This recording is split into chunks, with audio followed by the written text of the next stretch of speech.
Bismillahirrahmanirrahim. Assalamualaikum warahmatullahi wabarakatuh. Bismillah walhamdulillah. Assalatu wassalam ala rasulillah Nabiyyina wa maulana Muhammad sallallahu alaihi wasallam wa ala alihi wa ashabihi ajma'in wa man tabi'ahum bi ihsanin ila yaumiddin. Hadirin rahimakumullah. Tentunya kita masuk di bulan suci Ramadan, kita menginginkan pahala yang berlipat. Kita menginginkan maghfirah dari Allah Subhanahu wa taala. Tetapi hati-hati, ada amalan-amalan yang memang amalan ini bisa memusnahkan pahala dari saum kita. Sebagaimana sabda Rasulullah dalam sebuah hadis yang diriwayatkan oleh Imam At-Tabarani, bahwasanya rubba sha'imin hadduhu min siyamihi al-ju' wal 'aths. Banyak orang yang melakukan saum tetapi tidak dapat apa-apa daripada saumnya kecuali haus dan juga lapar. Tentunya kita tidak ingin hal ini ada dalam diri kita. Kita ingin dalam bulan suci Ramadan ini mendapatkan pahala yang berlimpah ruah, ya. Karena di bulan Ramadan Allah sampaikan ini bulan yang penuh dengan maghfirah dari Allah Subhanahu wa taala dan dilipat gandakannya pahala-pahala. Masya Allah. Tetapi apa saja yang bisa menyebabkan daripada sia-sia musnahnya pahala saum itu? Minimalnya ada 3 hal. Yang 3 hal ini kalau kita bisa menghindarinya, insya Allah saum kita imanan wahtisaban, ya. Seperti yang digambarkan Rasul, man shama ramadhana imanan wahtisaban ghufira lahu ma taqaddama min dhanbihi. Barang siapa yang saum imanan, dengan iman wahtisaban dan penuh pengharapan ridho Allah atau dengan perhitungan, maka Allah akan mengampuni dosa kita.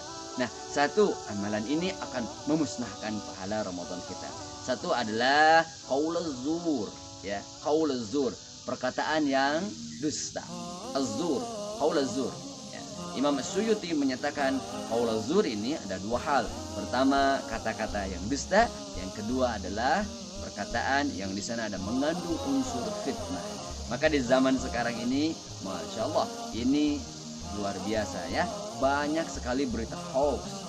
Kalau kita ikut menyebarkannya, nah maka termasuk kepada zur ini, ya, qauluz zur.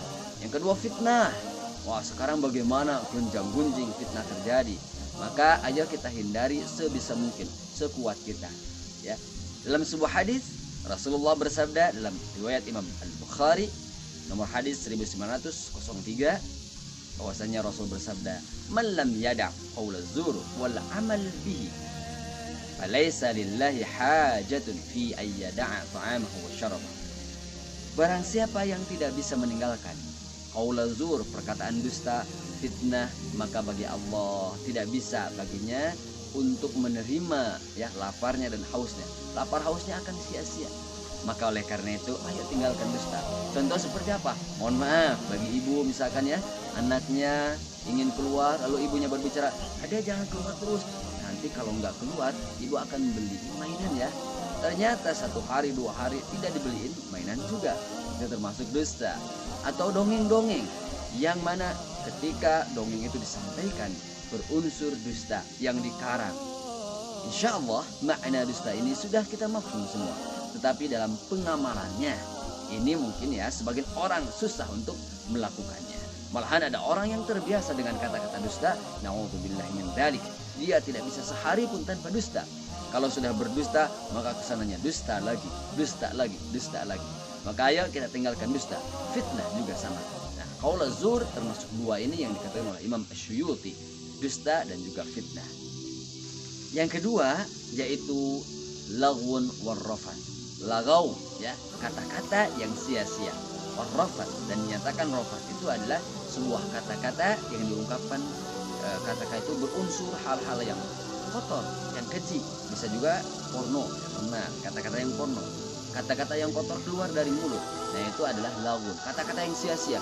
Ngobrol dengan orang lain, lalu kemudian membicarakan hal-hal yang sia-sia, membicarakan hal yang bukan berujung kepada ibadah, bukan pada peningkatan kualitas diri, bukan pada hal-hal yang bermanfaat, tetapi justru berbicara tentang hal-hal yang, ya, kalau kita istilahkan ngalor ngidul dalam bahasa kita, dalam bahasa Sunda itu, ya, ngalor ngidul, kesana kemari, tidak jelas, ya, apa yang dibicarakan, hal-hal yang tidak berfaedah, unfaedah, juga hal-hal yang memang di sana maksiat, bisa jadi membicarakan orang lain, ini lagau, maka hal ini yang bisa menggugurkan daripada pahala saum.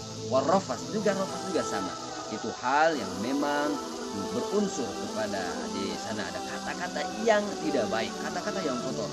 Kalau misalkan di daerah dataran Sunda itu ada kata-kata yang menyebutkan hewan begitu ya, lalu menyebutkan hal yang lain yang kotor, menghina orang lain, maka ini harus segera. Rasulullah Shallallahu Alaihi Wasallam bersabda dalam sebuah hadis yang diriwayatkan oleh Hakim dan juga Ibnu Majah, Rasul bersabda, laisa siyam minal akli wasyarab.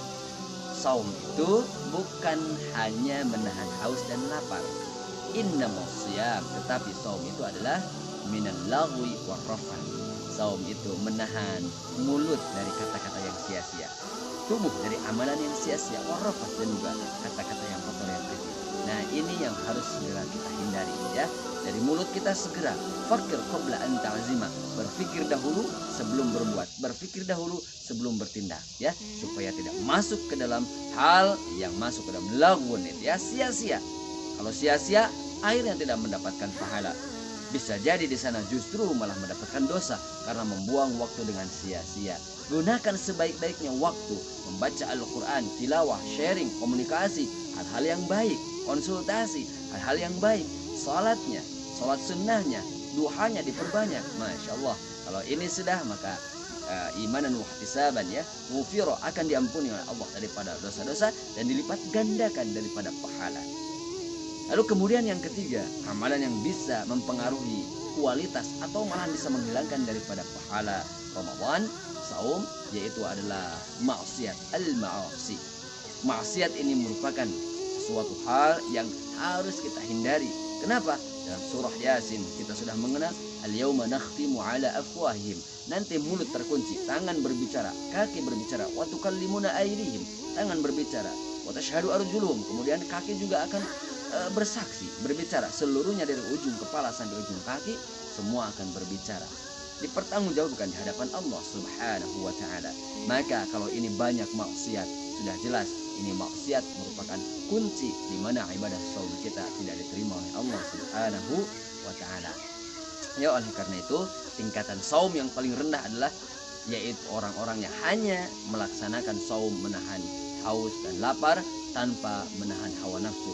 Oleh karena itu pada kesempatan ini saya mengajak kepada diri saya pribadi dan juga sekalian hadirin sekalian untuk segera kita kembali ke track jalur yang benar, tinggalkan yang namanya perbuatan yang sia-sia, dusta dan juga maksiat.